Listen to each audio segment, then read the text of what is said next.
توی این ویدیو میخوایم کلماتی که در موقع امانت گرفتن یک دوچرخه درون شهری باهاش مواجه میشیم رو با همدیگه بخونیم و یاد بگیریم. ممنون میشم با لایک و سابسکرایب از من حمایت بکنید. خب اسم ایستگاه که هست لفاکولته دو فارماسی، در واقع دانشکده داروسازی. خب کلمه دوم ولو که همون دوچرخه است، یک اسم مذکر که در واقع میشه لو ولو.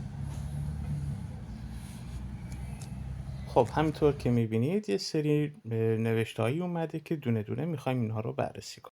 خب گزینه اول سمت چپ نوشته j'achète une formule، به معنای این هست که من یک اشتراک میخرم، و سمت راست نوشته j'ai déjà une formule، به معنای این هست که از قبل یک اشتراک دارم.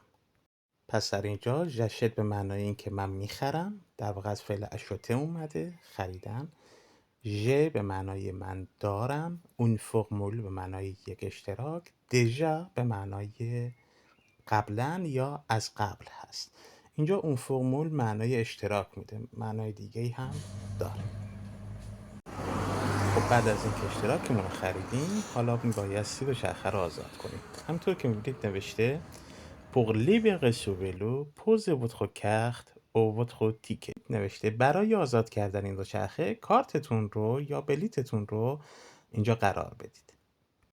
pour به معنای برای، لیبره به معنای آزاد کردن و تیکت و کخت که معلوم هست. او به معنای یا هست در زبان فرانسه. خب هوام بسیار خوب هست، من دوچرخه برقی رو انتخاب کردم که راحت‌تر باشم و مرسی از توجهتون. خدا نگهدار.